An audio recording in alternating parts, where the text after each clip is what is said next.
Hey, welcome back to ZK Master Tech. Spring is approaching us faster than we want it to, so it's crunch time here at Sloan Implement, and we have got to get these tractors fixed. Welcome to part 2 of this video with the 8295R. The first thing we did was kind of get some things wrapped up on the front of the engine, in the back of the engine with the dampers, the front seal, the water pump, fan drives, and all that stuff. If you guys haven't seen that video, I'll put a link up here where you guys can watch that. And on this video, we're actually going to be tearing into the MFWD and the ILS that I talked about in the first video. So let's get into it.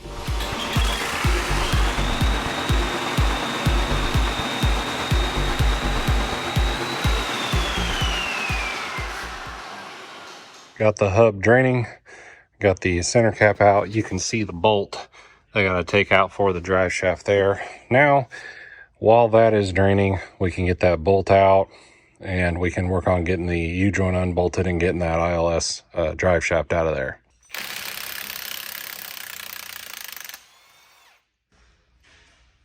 Now, that washer will kind of have some suction on it because of the oil, and you can accidentally pull this bolt out and that washer will fall down in the hub if you're not careful. So you need to get the washer separated like that before you pull it out. Let's talk about drive line sockets. So here you have, I use a 1/2 inch drive 12 point. This is a snap-on impact swivel. And then here we have a Sunex. Oh no, this one's Matco, but Sunex makes some just like this too. So it's got like a 3-inch extension built into a swivel head that's 1/2 inch 12 point.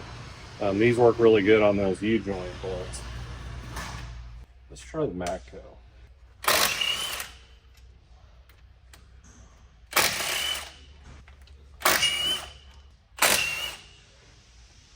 Works like a dream. Get this pop out of there.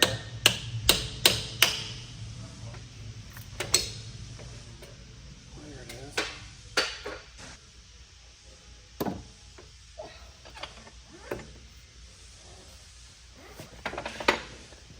Pop that guy out. We're going to take our wheel angle sensor linkage off. So we use that sensor for auto tracking purposes, so we know what angle the front steer tires are at. It's kind of important when you're auto tracking. All right, so I think before we get any further into this, I think we need to address this internal oil seal that's leaking on the final drive here. It's time to go. So I'm gonna disassemble this final drive for you guys so we can get into that oil seal right there. So we'll be pulling the final drive off the spindle, and then we'll recondition that, and then we'll be pulling this spindle off separately. So the first thing we do is take out, there's 2 bolts. There's one here and one 180 degrees from it there. Pull that off so we can pull the planetary carrier out.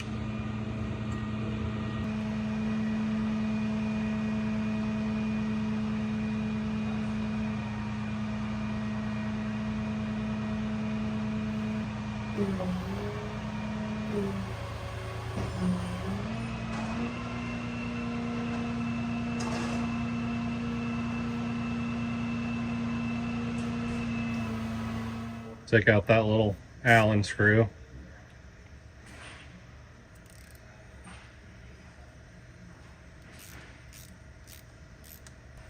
Bust this guy loose with this special tool.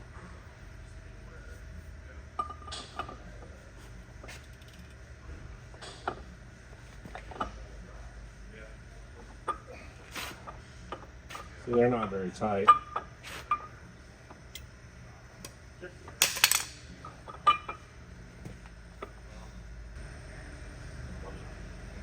There's our hub retainer. Like that. I did notice when I drained this, it was low on oil.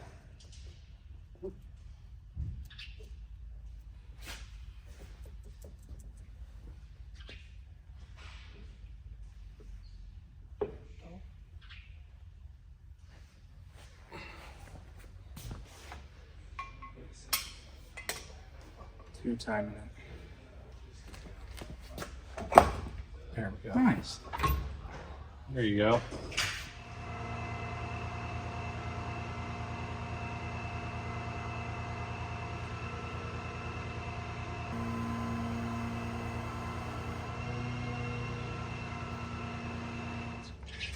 Yeah, That thing's filthy. that was pretty icky. So we'll get both of those pieces cleaned up and get a new oil seal on there. Yep. All right, to get that seal out, I just take a block right there, give me something to pry off of, and put my indexing bar in there and yank the seal out. There we go. And I already got the ring off of here. I just pried it off. So I think we'll take this to the wash bay and wash all that off. All right, now I'm going to go ahead and get this tie rod end off of here. 2 30mm bolts.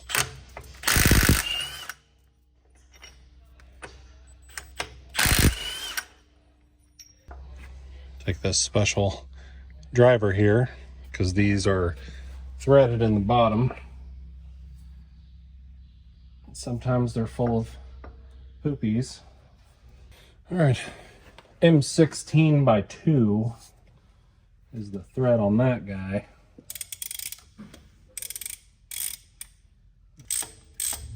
Gear wrench, tap, ratcheting tap handle.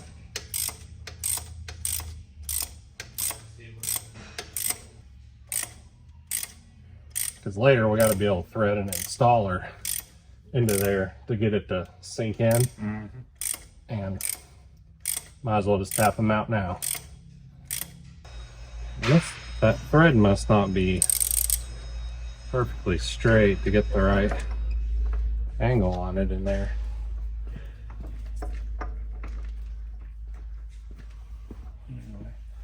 I'm gonna get a driver that doesn't have this threaded piece on there and we'll just drive it out. So I got another driver with no threads on it.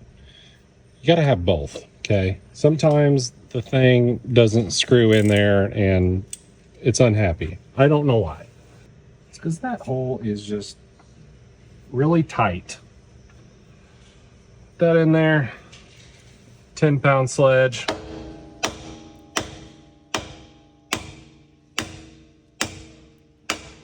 There. Try not to murder your hand.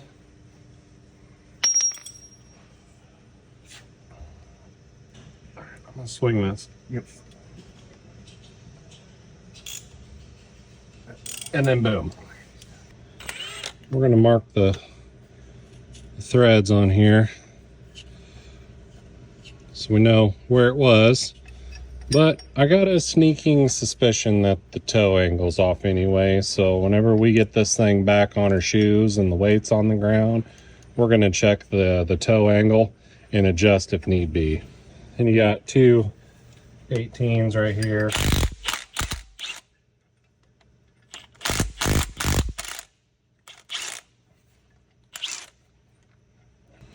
Get a big Kentucky do-all right here.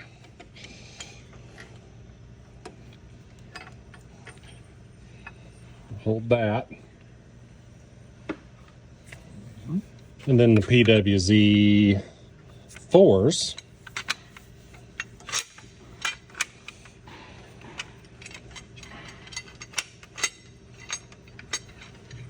Come on, darling. Oh, there it started to go. These are the best pliers of all time, FYI. I'm gonna spray some PB down in there. I don't want to use the good stuff, the Seafoam Deep Creep. You save that for emergencies. This is just for spray and pray situations. Get some lube in there for crying out loud.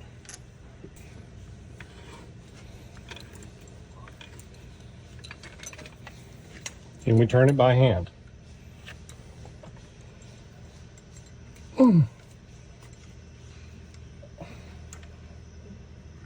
Oh, that's a negative, Ghost Rider. There's nothing wrong with these tie rod ends, but remember, we got to take them off in order to get these seals in and out. So might as well take those off. She's long-winded. It's a good forearm workout. That PV soaked in there nice, so. Reached all the way down to the bottom. Fine thread. Oh. Whew. Take the bolts out, the ball joints.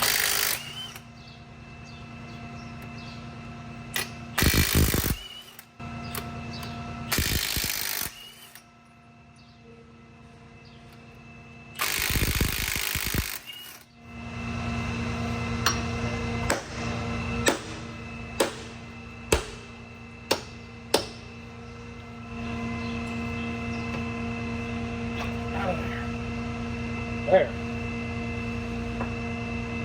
All right. Ow! We're on. Medical emergency. Professionally repaired. Band-Aid, electrical tape. That's all you need. I don't even know what I scraped it on. I don't know if I cut it on the strap here or what happened. Guess I should have been having my glovies on, but I didn't. I don't think this one thread into anything. That's because the threads are messed up. Let's get this one operational. Threads repaired. Oh, it goes right in.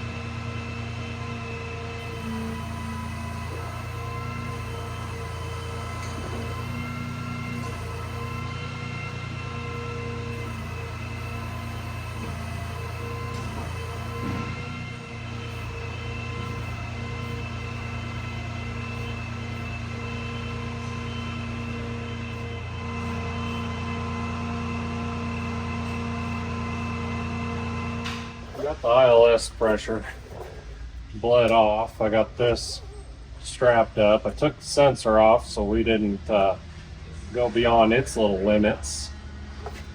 Like these caps will work. And I really took a chunk out of my finger. I know, I screwed up. I should have had gloves on. I don't need to hear about it. I can already hear my dad say 10 best tools not in stock. He's right. He's always right.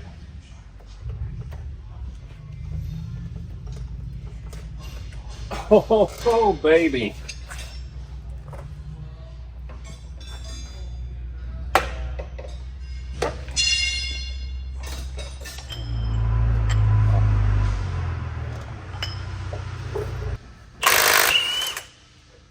See, you don't need a high torque gun for everything. Mid torque smaller, lighter, but it's mighty.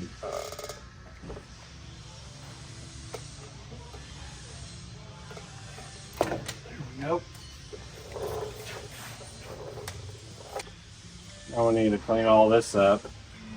All right, now that I got that cleaned up pretty good, the next step is we're going to take this lower control arm off.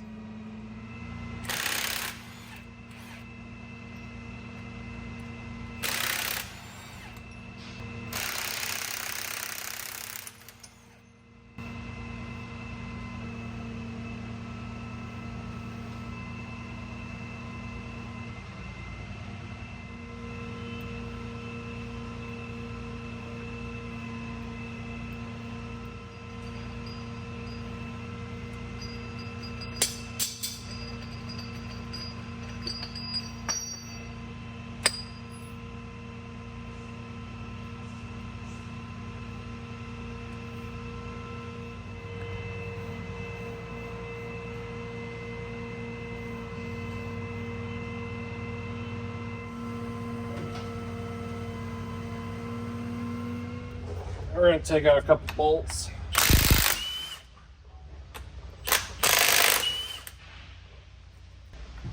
Put in a couple dowels.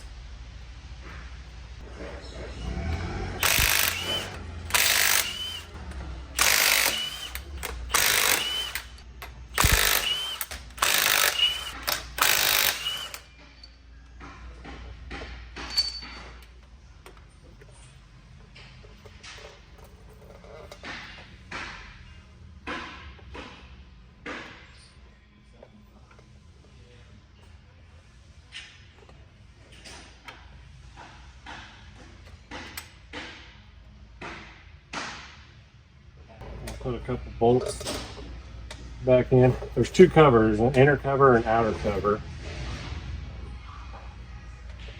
I'm going to try to keep them separating.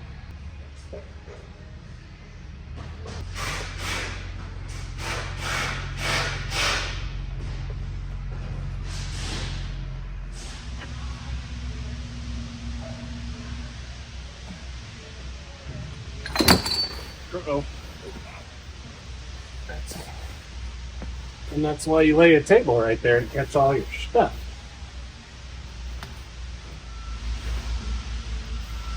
These shutters are right here.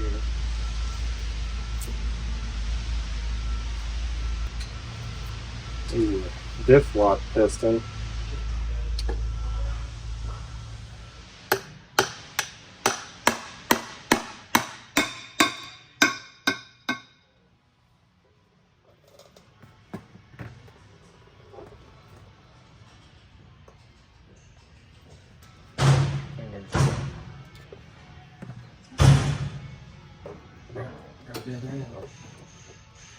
Just gonna set it right over here. All right. Now, let's get some snap ring plier action going here. Let's try this one.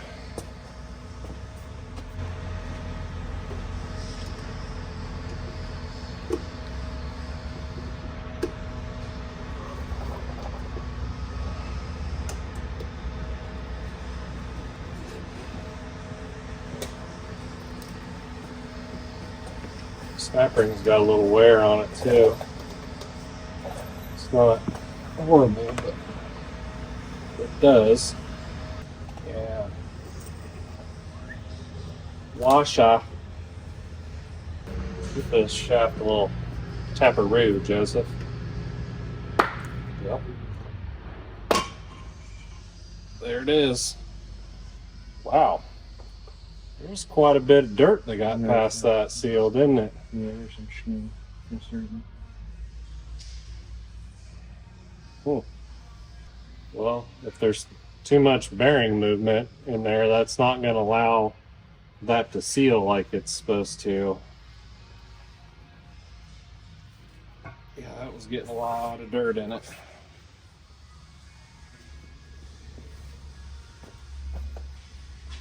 I can rock this thing out. There's your internal oil seal right there. Yeah, that bearing doesn't feel the hottest. It's got quite a bit of movement in it. Okay. Snap ring time again.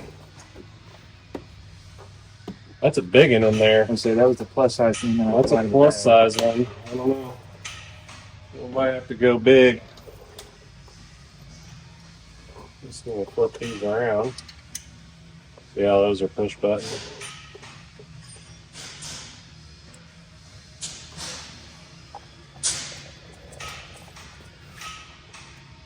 Oh, that wasn't bad.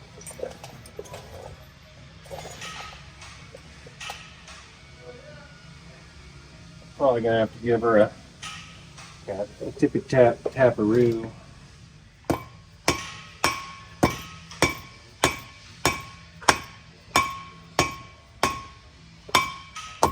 My goodness. Get that with my hammer.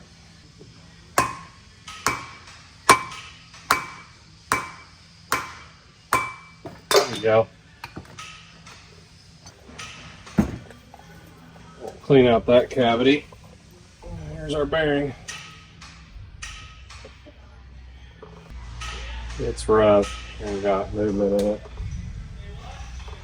It's not completely smoked, but that's enough to make that yoke move up and down and cause the seal not to work and all that jazz. Also, wear on our snap rings and or the the housing. If that housing was wallered out, that could make that bearing move too. It's probably a little bit of it's snap rings, a little bit of it's the bearing, and it all adds up. Yeah. Press the new bearing in the housing. Go for it.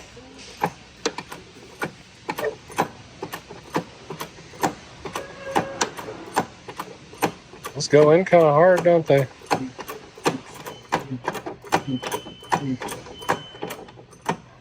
There she is. Oh, right there.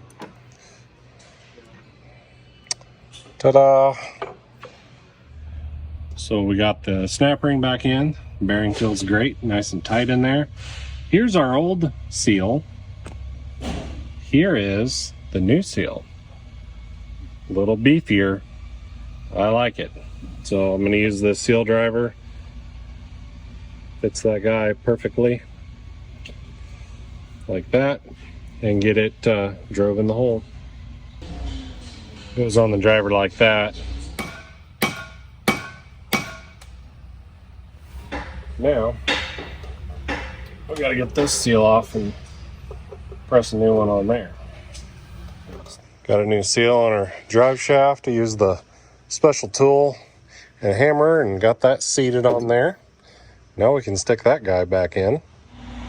All right, so the way this is designed is this lip seal right here seals right here on the shaft, and then this oil slinger here is kind of spongy. It's kind of spring loaded almost, for lack of a better term, but it goes against this flat edge of the seal.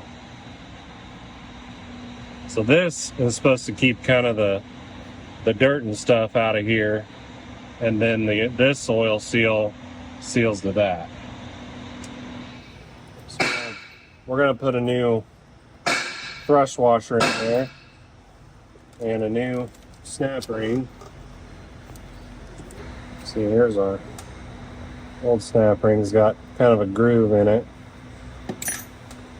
We want this to be as tight as possible.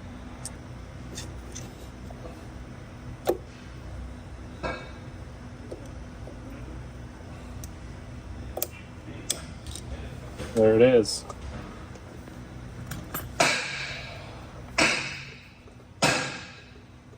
Oh yeah, that's a lot stiffer. I like that. Okay, so I put new packings on my piston here and I put the shims back in, put the bearing back on, lubricated it with some oil, put new O-ring, big O-ring on and little O-rings, and now we're going to get that back onto the housing. So the clutch discs and everything are good in here. Bearing race looks good. I'll go ahead and get this inner plate in there.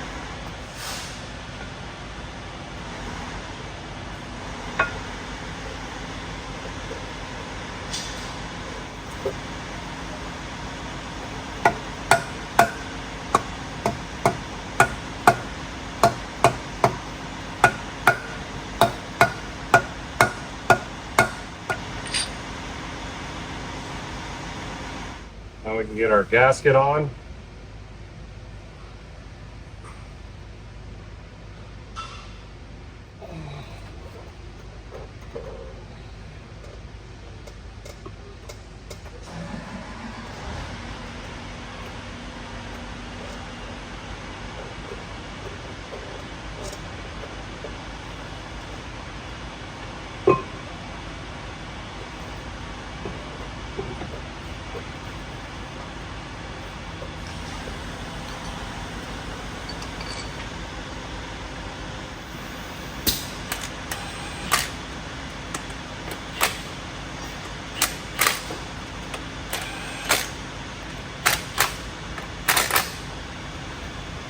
snugged.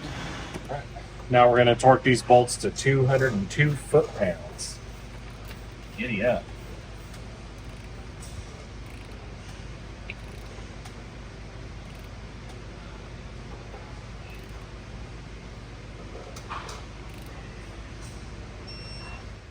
Now that we got the housing all in and torqued, I'm going to go ahead and swap out these ILS steering guide seals.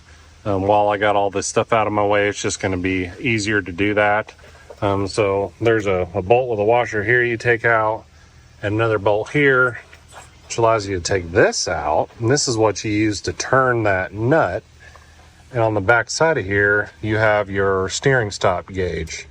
So when you stick that in, I can tell that it's right at a 3.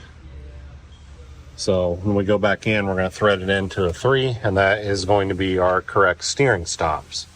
So now we just got to get this threaded out of there.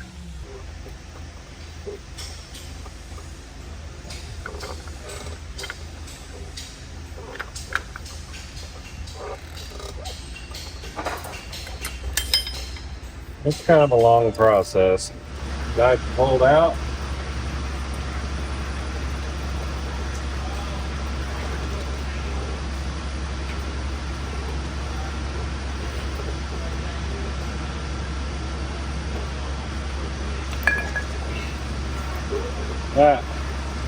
That's where all your seals are inside of there.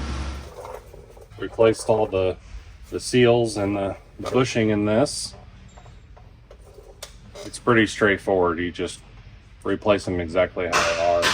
Everything fits in there pretty easily, so I didn't go into detail on that. It's pretty self-explanatory.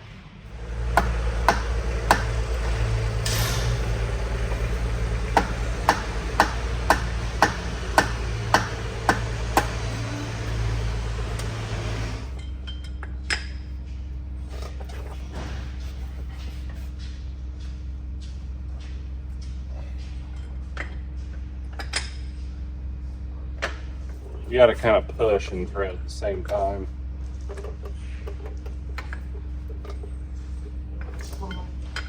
Got all the way in until the gauge read 3.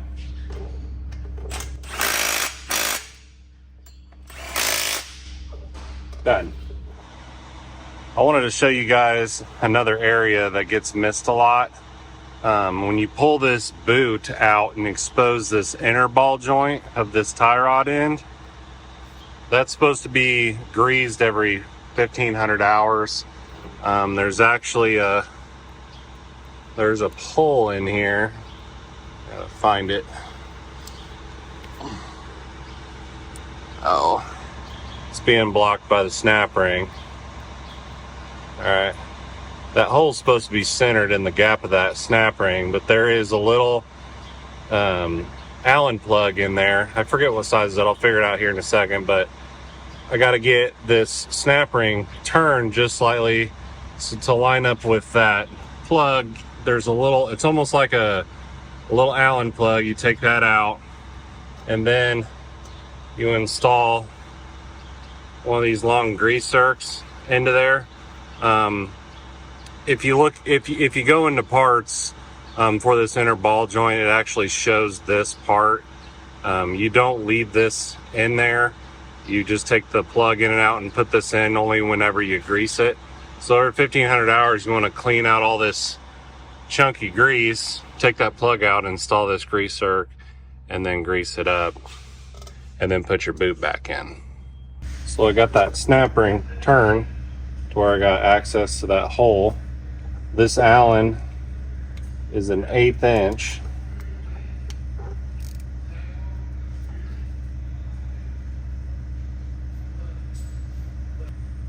Eighth-inch Allen. Grease zerk.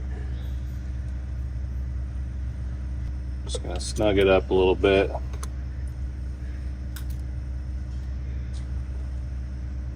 Grease in here.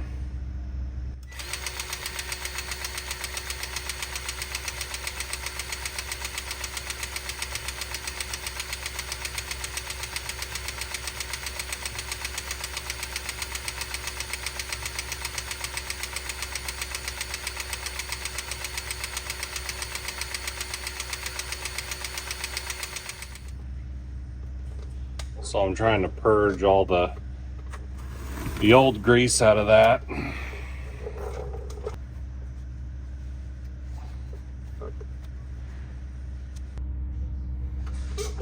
Got it greased up, now we can put our plug back in.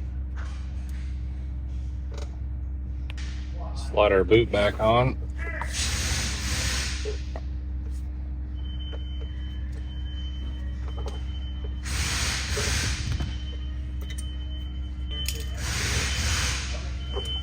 Put our snap rings back on. There, and it's done. One snap ring there, one little spring-loaded band right there. Now it's good. Now it's time to put all the suspension back together.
My torque defaults to 317.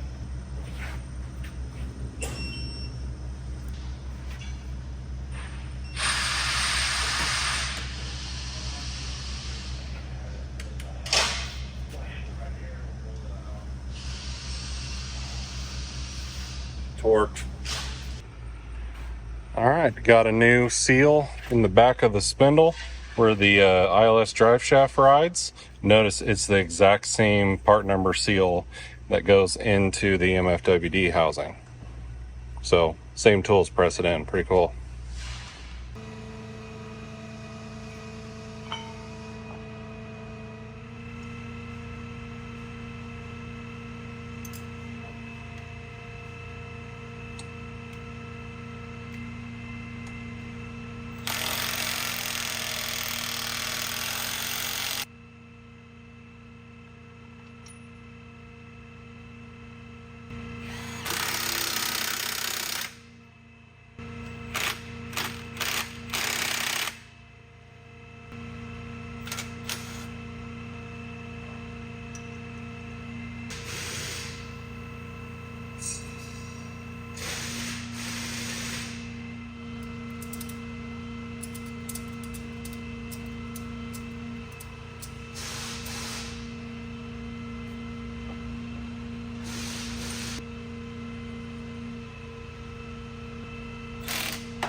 ILS cylinder, done, torqued, lines on, new O-rings, all that jazz.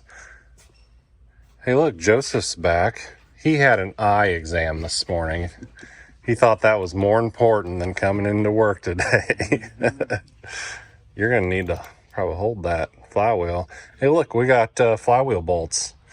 So he's torquing them to sequence. You torque them 66 foot-pounds, then you back them off to no load. Then you torque them in a different sequence to 66 foot-pounds plus 90 degrees. You guys got to check out this sprayer. Hi, Patty. Oh, goodness.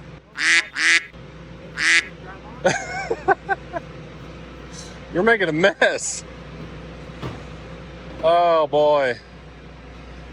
So this sprayer is a R4044, and I had went out to the country because we had an alert on this machine that it was having low engine oil pressure.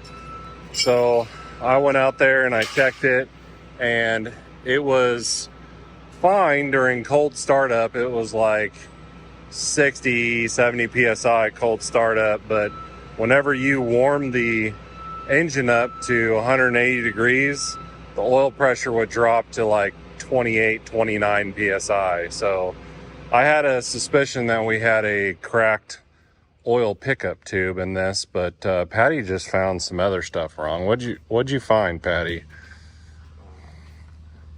Oil jet for, I think, number 6. Uh-oh. Just laying in the oil pan. That's not good. No, just broke clean off. I thought it kind of bounced around in there for a little bit. Great. So now we're gonna have to make sure that piston's okay. Do you see where it's broke off?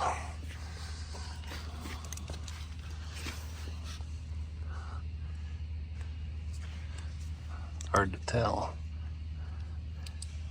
On the bottom side, kind of behind the gear. Oh, okay. I can't see it right now because it's behind the gear, but all the other ones are in place. That's so far. 5's in place. You can see it There's that one. down in there. 1, 2, 3, 4. So all of them on. All of them are there except for number 6. Yikes. Question is why? Yeah, why? Why did that happen? I can see where stuff was hitting the bottom of the piston. Oh boy. That is not what we wanted to find. We were just planning on replacing the oil pump and pickup tube, but it just got worse. Quick remove and replace and reinstall. It's not happening now. Well, good luck, Patty. Yeah.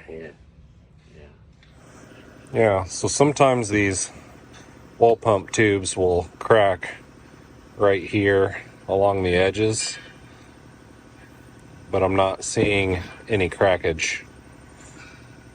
The only thing I see is there's a little bit of wear where they go into the manifolds. You can see right there. One of them was worse. Yeah. That. So, I mean, that could be the cause of our oil pressure issue, but now with that oiling jet broke off, we've got more issues to fix. Yeah. Doesn't that make you excited, Patty? It's like on the rest. So Patty found an interesting note. Important. Piston cooling orifice failure could cause damage to pistons, piston pins, rod pin bushings, and liners. If a piston cooling orifice is left out, low or no oil pressure will result.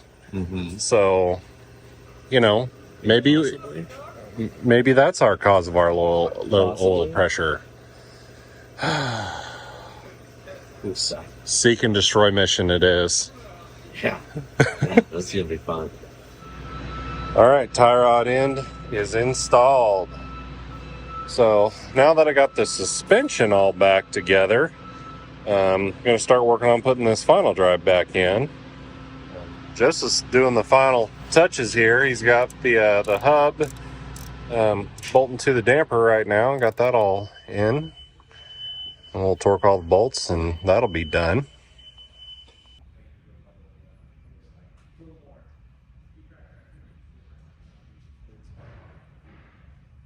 Just a thin coat. All right. Seal time.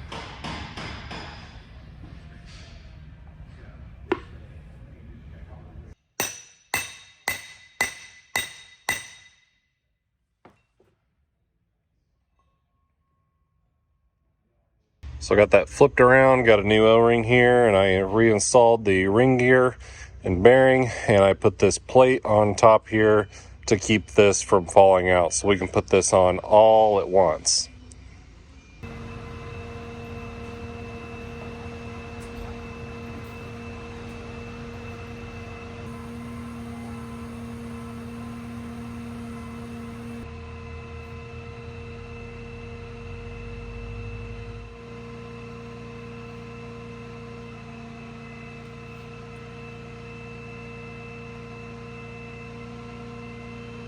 So we got the nut barely started.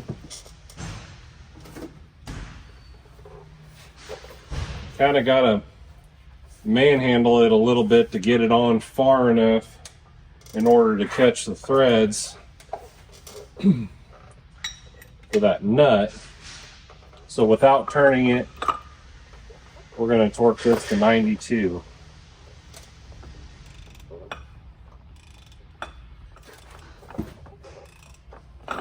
Oh, hey. That's going to be real fun at 384. Where's 92? So the seal's pretty much where it's going to be. So we're going to torque a little bit. We're going to keep this turning. We're going to turn this, and we're going to torque that to 384 while turning. 384 it is. You're going to need to help push on this head and turn this. We're just going to slowly turn it while we're turning this, okay? Actually, I'm going to trade you spots. I'd rather push down than lift up.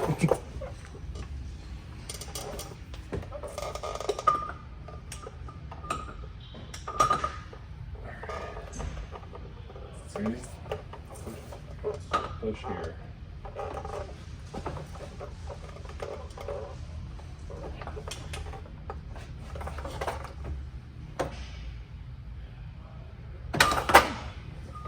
Yeah.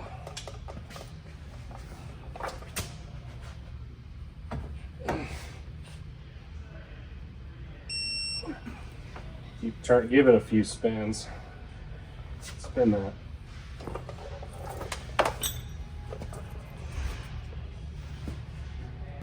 See how it loosened up a little bit?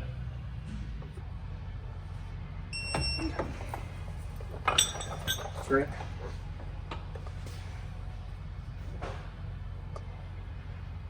Feel about the same now? Yep. Got me on.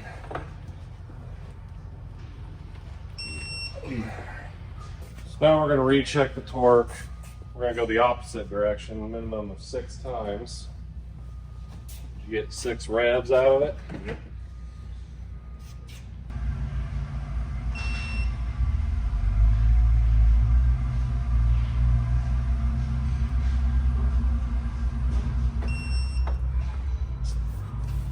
I think it's good. So always want to rotate it clockwise to the next available notch. And we got that in. Blue Loctite on the screw, 37 foot-pounds. There it is.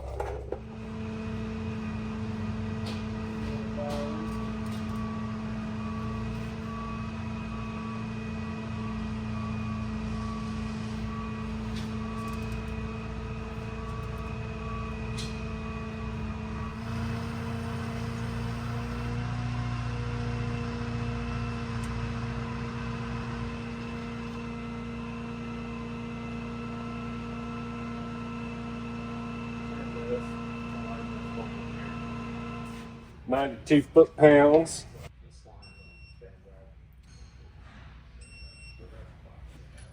Shazam. Now we're going to throw a new ILS drive shaft in. Alright. Yep. Yeah. Nice shaft. You look at it?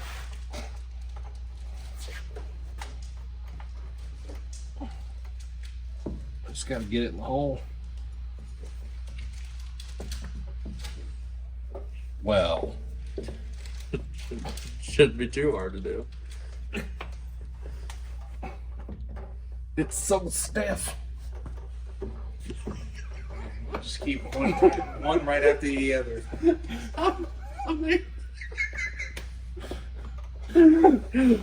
not making you laugh. I need some red Loctite.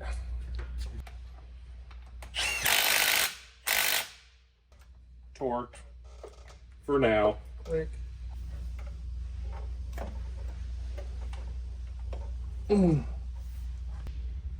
Sure.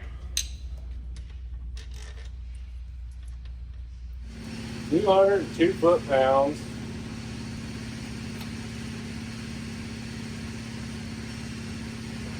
Yep. Got the hub filled with 80-90 weight gear oil.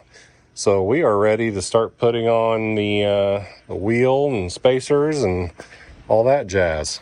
But we need to do that tomorrow morning because we've got a mess that we need to clean up. It's pretty bad. We got tools everywhere. I mean, that's getting out of hand. So it's time to clean and organize, and we'll start over in the morning. All right, so we're charging some accumulators this morning. We got two different sizes, so 1 liter, and then we have the bigger ones that are 2.8, and we're charging the 1 liters to 360 psi. We get that gauge set just right, get the regulator on the nitrogen tank to 360, and then you open up this valve which allows it to charge, and then we're going to shut that valve, and then we'll be good. So we're charging the 1 liters to 360 and the 2.8s to 650 psi. Now, since all the ILS pressure is bled down, earlier I bled down these two valves here. You turn them to the left, you push in and turn these to the left, and that drained all the pressure out of the system. So now we can safely remove these 2.8 liter accumulators. So we'll bust the lines loose, and then we'll take this bracket off and get those guys out of there and put new ones in. Lower accumulators replaced. Also replaced the O-rings on each side of the line as well. Now we gotta do the tops. 41 millimeter Tecton 4-way angle gets right in there on these top ones for the win. There's 2 of them in there, so we'll take each one of those out and replace them. All right, the accumulators are done. Got the fender bracket on. Joseph's tidying up the rear of the engine, putting the side shields on. Gonna have to put the plate that has the suspension controller on it, temporarily put that into place, and then we're going to get the tires on. I could start it up and get the ILS pressurized because eventually we're going to be turning this thing around, but I just want to get this thing set on all 4 tires, and then I'm going to take off these rear duals so I can do that load sense line. So let's get these front tires on. And boom, we've got tires installed, fenders installed, everything's torqued on. So now we got the ILS lifted and it's holding pressure. So that's good. Fan drive sounds good. Got the oil circulating, got the hydraulic oil topped off. Now that we got all that done, now I guess we can take these tires off and get into that load sense line. Tires deleted. Now we're being archaeologists. We have to dig all this crap out to get to the line we need to replace. All right, so the line I'm going after is this one right here. Goes behind here, comes up to here, but we have to change this check valve and this 90-degree fitting back behind there because the fitting sizes are different on the new line. So I'm gonna get that yanked out. Leaking load sense line fixed. So yeah, there's the other end, small. So you have to go in, the new line has a bigger fitting, so you got to put in a bigger check valve and that bigger 90-degree fitting. But there is a clamp way down in here that you can only get a regular boxed in 15 wrench on it and turn it a 1/16 of a turn at a time.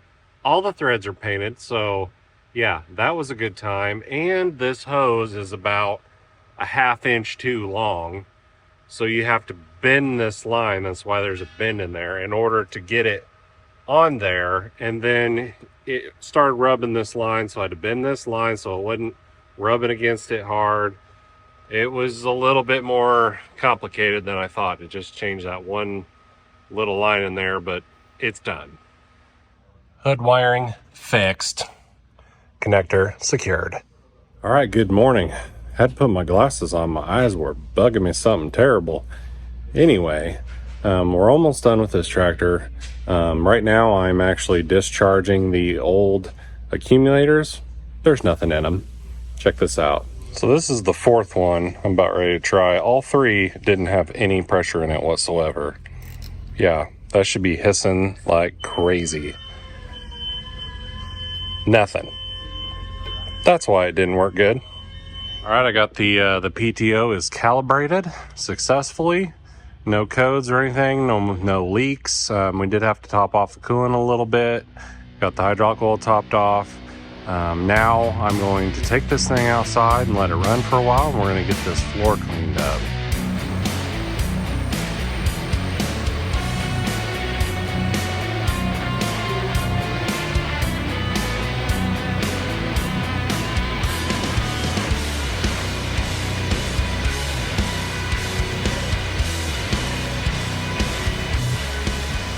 All right, well, I got the tractor outside. It's running good. Temps look good. Oil level, coolant level's good. Now I just got to back it back into that bay so we can do the exact same thing to the right front of the tractor. You know, reconditioning the final drive seals and the ILS drive shaft and the bearings inside the MFWD housing. So quite a bit of work left to do to get that wrapped up. And I am just scratching the surface of all the work that I need to get done before this spring. Sometimes it can be a daunting task, but this is my favorite time of year. I like getting tractors ready to go. I like working on tractors. So, you know, it's a nice break from combines, so I don't mind it. So I appreciate you guys watching. I know this video is a little extra long, but it took a lot of time to get all that stuff done. So I kind of wanted to show, you know, everything that I had to do in order to get this thing ready for spring. So thanks for watching. Like, subscribe, and comment to the channel. And until next time, keep that green iron moving.